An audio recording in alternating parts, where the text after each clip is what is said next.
आज की जो बड़ी खबर है वो जेडीयू से आ रही है, क्योंकि 2 दिन की राष्ट्रीय कार्यकारिणी की जेडीयू की बैठक दिल्ली में शुरू हो चुकी है और नरेंद्र मोदी का विरोध इस बैठक में हो सकता है। प्रधानमंत्री पद के उम्मीदवार का नाम घोषित करने का बीजेपी पर दबाव बनाया जा सकता है। लेकिन उससे पहले जेडीयू की बैठक से पहले ये पोस्टर जो हम आपको दिखा रहे हैं, ये चर्चा का विषय बना हुआ है। इस पोस्टर में बिहार के मुख्यमंत्री नीतीश कुमार को कृष्ण बने हुए, भगवान श्री कृष्ण बने हुए दिखाया गया है, जबकि कांग्रेस अध्यक्ष सोनिया गांधी को भ्रष्टाचार के रथ पर सवार दिखाया गया है।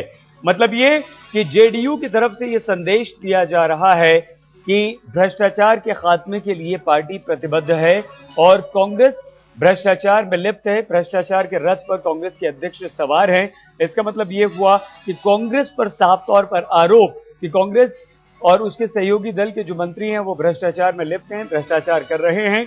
और जेडीयू भगवान श्री कृष्ण बनकर नीतीश कुमार, शरद यादव दोनों मिलकर सारथी बने हुए हैं और यहां पर नीतीश कुमार भगवान श्री कृष्ण की भूमिका में नजर आ रहे हैं। वो भ्रष्टाचार को नष्ट करेंगे, कांग्रेस को उखाड़ फेंकेंगे। तो एनडीए के रथ पर अकेले नीतीश पीएम पद पर दावेदारी। तो जाहिर है ये पोस्टर बहुत कुछ कहता है। पोस्टर का जायजा लिया हमारे संवाददाता शमशेर सिंह ने। तो एनडीए के रथ पर अकेले नीतीश पीएम पद पर क्या उनकी दावेदारी है? यह संकेत, पोस्टर से यह संकेत मिल रहा है। तो क्या नीतीश कुमार प्रधानमंत्री पद के दावेदार के रूप में उभर रहे हैं या वो अपनी दावेदारी पेश करने के संकेत दे रहे हैं? ये संकेत हम बता रहे हैं। तो एनडीए नीतीश के सामने, सोनिया कांग्रेस से दूरी बरकरार है, क्या ये दूसरा संकेत है? क्या वो उससे दूरी बरकरार रखेंगे? सोनिया गांधी को भ्रष्टाचार के रथ पर सवार दिखाकर। हमारे संवाददाता शमशेर सिंह ने इस पोस्टर का जायजा लिया और वो बता रहे हैं इसमें छिपी बातें।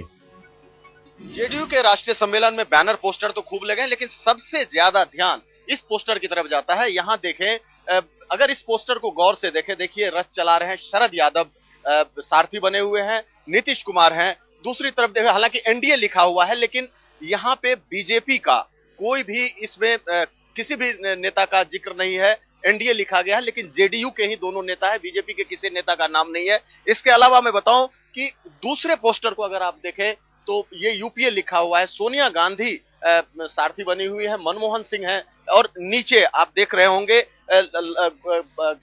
करप्शन लिखा हुआ है और घोटालों की लंबी लिस्ट है।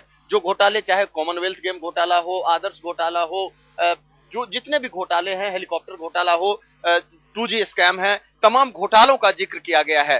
तो ये पोस्टर यहाँ लगाए गए हैं जेडीयू की राष्ट्रीय कार्यकारिणी की बैठक में। और लेकिन यहाँ अगर इस पोस्टर के अब सवाल ये उठता है कि इस पोस्टर के मायने क्या निकलते हैं। सही मायने में देखें तो जिस तरह से पिछले कुछ दिनों से ये बात चल रही थी कि नीतीश यूपीए के काफी क्लोज हो रहे हैं, यूपीए में जा सकते हैं, कांग्रेस के काफी क्लोज होते जा रहे हैं, लेकिन इस पोस्टर को देखें तो वो उनके उस बात को सिरे से खारिज करता है। दूसरी तरफ अगर आप देखें कि जिस तरह से शरद यादव और नीतीश है, तो ये एक कोशिश है एनडीए को, खास करके बीजेपी को बताने की कि नीतीश अकेले अपने बूते इस दौर में शामिल हैं। और प्रधानमंत्री पद को लेकर जिस तरह से मोदी और नीतीश के बीच चल रहा है, प्रधानमंत्री पद का कौन उम्मीदवार होगा, क्या होगा, तमाम चीजों को, तो इसमें अगर आप देखें तो नीतीश अपनी दावेदारी को और मजबूत कर रहे हैं। ये पोस्टर यहां लगे हुए हैं, इस तरह के और भी पोस्टर हैं, लेकिन सबसे ज्यादा ध्यान इसी पोस्टर के ऊपर जा रहा है। तो एक तीर से दो शिकार करने की कोशिश इस पोस्टर के जरिए नीतीश कुमार ने की है।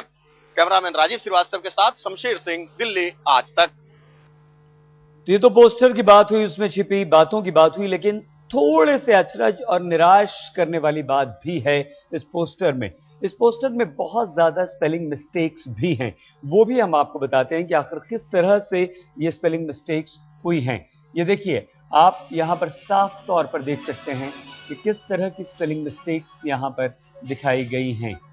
करप्शन की स्पेलिंग आप देखेंगे तो आपको साफ तौर पर समझ में आ जाएगा।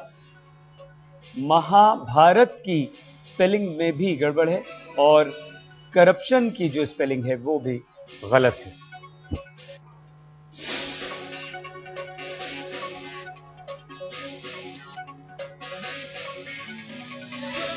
सबसे ज्यादा लोगों का ध्यान अगर यहाँ देखें तो यही पोस्टर खींच रहा है। यहाँ पोस्टर बनाने वाले की मंशा पे हम सवाल नहीं उठा रहे हैं, लेकिन आप देखिए जिस तरह से कितने स्पेलिंग मिस्टेक्स हैं।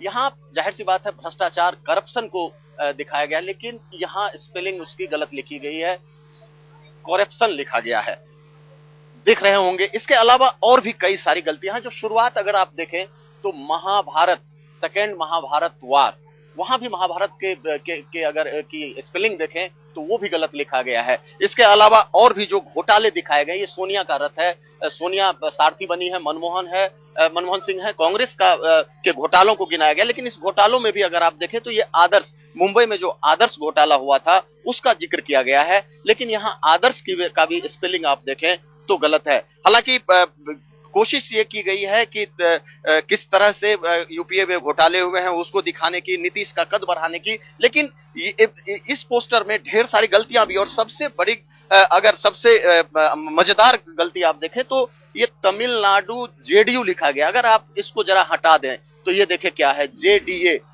जेडीए, जबकि जेडीयू होना चाहिए, और यहाँ फिर ये इस तरह से कागज से चिपकाया गया है जेडीयू। यानी पोस्टर बनाने वाले कौन है, क्या है, इसकी तो ये तो नहीं कह सकते, लेकिन ये जेडीयू का कार्यकर्ता है, जेडीयू का नेता है, ये पता है सबको। तो इस तरह के कई स्पेलिंग मिस्टेक्स इस पोस्टर में दिखाए गए हैं, एक नहीं दो नहीं। और यहां तक कि पार्टी का भी अगर आप नाम देखें तो वो भी गलत था, जिसको बाद में फिर सुधारा गया है।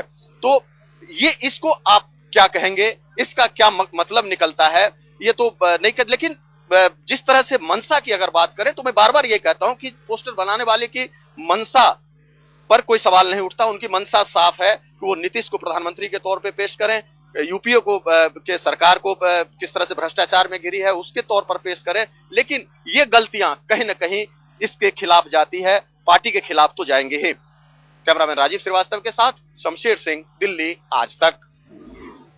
शमशेर ने कुछ दिलचस्प बातों की तरफ भी ध्यान यहां पर आकर्षित किया है। जेडीयू की जगह जेडीए लिख दिया गया पोस्टर में। लेकिन हम आपको बताएं कि आज और कल 2 दिन की राष्ट्रीय कार्यकारिणी जेडीयू की ये बैठक है। औपचारिक तौर पर शरद यादव को यहां पर अध्यक्ष भी चुना जाएगा, लगातार तीसरी बार। उसके लिए पार्टी संविधान में संशोधन भी किया गया है।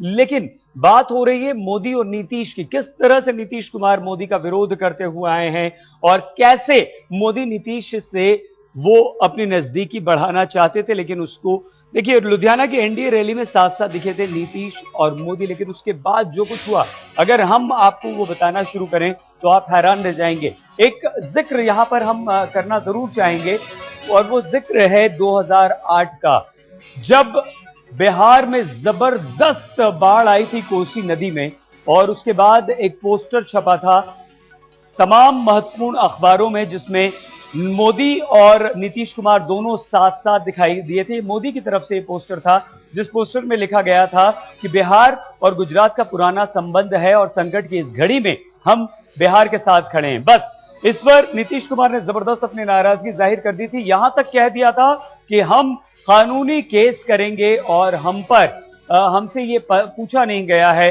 ये पोस्टर छापने से पहले।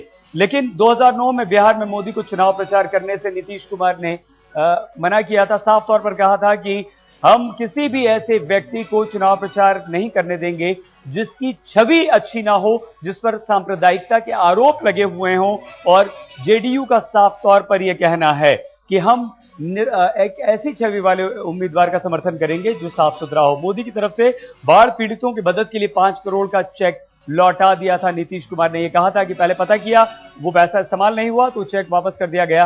2008 कोसी नदी में भयंकर बाढ़ आई थी। पीएम पद के उम्मीदवार के लिए मोदी के नाम पर खुला विरोध यहां पर किया था, साफ तौर पर कहा था। और यहां अली अनवर अंसारी एक बार फिर से ये कह चुके हैं कि हम मोदी का तो किसी भी हालत में समर्थन नहीं कर सकते हैं। अब ताकत किसकी कितनी है गुजरात में? देखिए 26 लोकसभा सीटें हैं और बिहार में 40 लोकसभा सीटें हैं। जाहिर सी बात है नीतीश कुमार की सरकार बिहार में है और गुजरात में मुख्यमंत्री नरेंद्र मोदी की सरकार है। तो दोनों के पास ये ताकत है, ज्यादा से ज्यादा सीट जीतकर दोनों केंद्र की सरकार में अपनी भागीदारी को मजबूत कर सकते हैं।